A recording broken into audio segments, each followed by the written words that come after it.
The international airport buzzed with life, luggage rolling, voices echoing, and announcements playing overhead. Captain Isabella Ramirez moved through the crowd with ease. Dressed in jeans and a polo shirt, she blended in perfectly, though her calm presence hid her impressive experience as a Colombian-American pilot. She was on her way to an aviation summit, where she'd present groundbreaking safety protocols she had helped develop. For Isa, this was just another day. As she approached a restricted area leading to the crew lounge, she was stopped by Officer Liam Carter, an airport security guard known for profiling passengers. Carter gave her a suspicious look and blocked her path. "Excuse me, ma'am.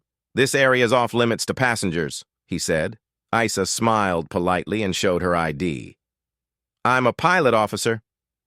Heading to the crew lounge before my flight. Carter raised an eyebrow, looking her up and down. "A pilot? Sure you are." "Let me see that ID." Isa handed it over without hesitation, staying composed despite his dismissive tone. Carter barely glanced at it before shaking his head. "This doesn't look real. Where'd you get this? Some website?" A small crowd began to gather, curious about the tension. Isa took a deep breath, letting her years of professionalism guide her. "Officer, my ID is valid. I've been flying for decades. You can contact airport administration to confirm if needed." Carter smirked. "Flying for decades, huh? Maybe paper airplanes. You don't look like any pilot I've seen." Among the crowd was Laura Stevens, an aviation journalist who instantly recognized Isa. She had written articles about her achievements. Laura stepped forward, her voice cutting through the tension. "What's going on here?" Carter turned to her. "Just doing my job, ma'am. This woman says she's a pilot, but I'm not buying it." Laura's eyes widened. "Do you even know who this is? This is Captain Isabella Ramirez, one of the most respected pilots in aviation. She's revolutionized safety protocols and won multiple awards. If anyone belongs here, it's her." The murmurs in the crowd grew louder as Laura's words spread. Carter's confidence faltered. "Her ID didn't seem legit," he mumbled. Laura crossed her arms. "Maybe because you didn't bother checking properly, or maybe you assumed she couldn't be a pilot because of how she looks. Either way, you owe her an apology."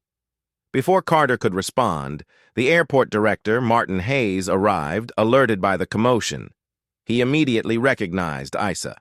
"Captain Ramirez, I'm so sorry for the delay. Is everything all right?" Isa nodded but looked frustrated. "There was a misunderstanding, Director. Officer Carter didn't think I looked like a pilot." Hayes frowned and turned to Carter. "Officer, Captain Ramirez is a guest of honor at today's aviation summit. She's not just a pilot, she's a pioneer. I expect better judgment from my staff." Carter stammered, his bravado gone. I didn't know."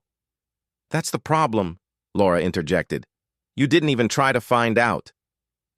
Videos of the encounter quickly spread online, sparking outrage. Hashtags like #justice for Isa and #end profiling trended, drawing attention to the biases professionals like Isa face. News outlets picked up the story, amplifying the conversation. Later that day, Isa delivered her presentation at the summit. She spoke passionately about safety, innovation, and the importance of inclusivity in aviation. "The skies belong to all of us," she said. "To navigate them safely, we must value everyone's contributions, no matter their background or appearance. Bias has no place in this industry or any industry." The audience erupted in applause, giving her a standing ovation. Laura watched proudly as she captured the moment for her article. Meanwhile, Carter sat in a break room, watching the event on TV. His face reflected shame and regret as he replayed the encounter in his mind. The airport administration had suspended him and required him to attend cultural sensitivity training. Despite the rocky start to her day, Isa ended it on a high note, surrounded by admiration and support.